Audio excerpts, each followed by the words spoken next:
For his first trip back to Capitol Hill since his supporters' riot at Congress 3 years ago, Donald Trump is meeting with Republicans. In his message of togetherness, the presumed Republican nominee for president in November made a commitment to work out any remaining divisions within the party. The former president met with a group of 200 business executives later in the day.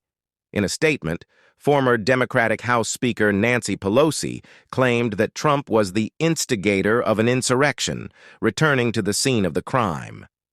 The visit takes place 2 weeks after Trump was found guilty of breaking the law by fabricating financial records during his hush money trial in New York. By the time he reached a Republican office building close to the U.S. Capitol on Thursday morning, a small group of demonstrators brandishing signs reading "Failed Coup" and "Democracy Forever, Trump Never" had already passed.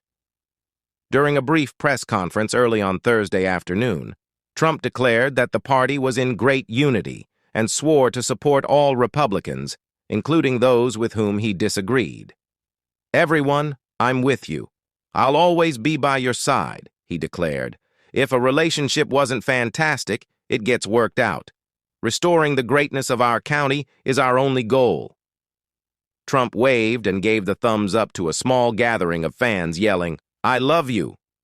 But he did not answer questions. He replied, "Thank you," with a mouthful. Representative Mike Johnson, the Speaker of the House, stated that Trump brought an extraordinary amount of energy and enthusiasm this morning, after the former president met with House Republicans before to this. Mr. Johnson stated, "That's what we're seeing in the party across the nation. We believe we are going to win back the White House and the Senate and grow the House majority." Republican from Florida, Matt Gaetz, referred to Trump's meeting with House Republicans as a pep rally environment. Republican Marjorie Taylor Greene of Georgia informed reporters that she observed overwhelming support for Trump among party members. "I am glad to see Republicans here in Washington rallying around President Trump and his candidacy as president," she stated.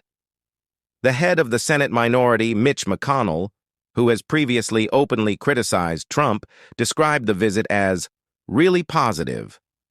"There were numerous standing ovations for him," Mr. McConnell said. 2 other party members who opposed Trump, Senator Mitt Romney of Utah and Senator Bill Cassidy of Louisiana, were present at the meeting in addition to Mr. McConnell. Republican Senator from Missouri, Josh Hawley, called Trump warm and extremely gracious toward Senate Republicans. "I guess I've just been here 5 years, and that's probably the warmest meeting that I have been in with senators and Trump," he stated to reporters. Speaking about abortion quite a lot during the discussion, Mr. Hawley claimed that Trump reaffirmed his position that voters ought to make the final decision on the matter.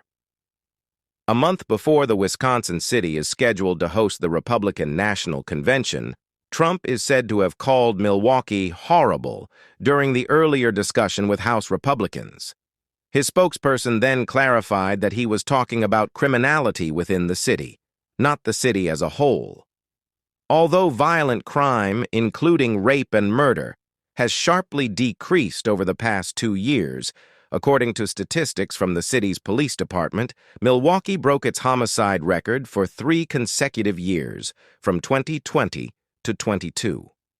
A number of legislators from Wisconsin felt that Trump's remarks regarding the city were a reference to the approaching election. However, Republican Representative Derek Van Orden of Wisconsin asserted that Trump's remarks against the city were centered on crime.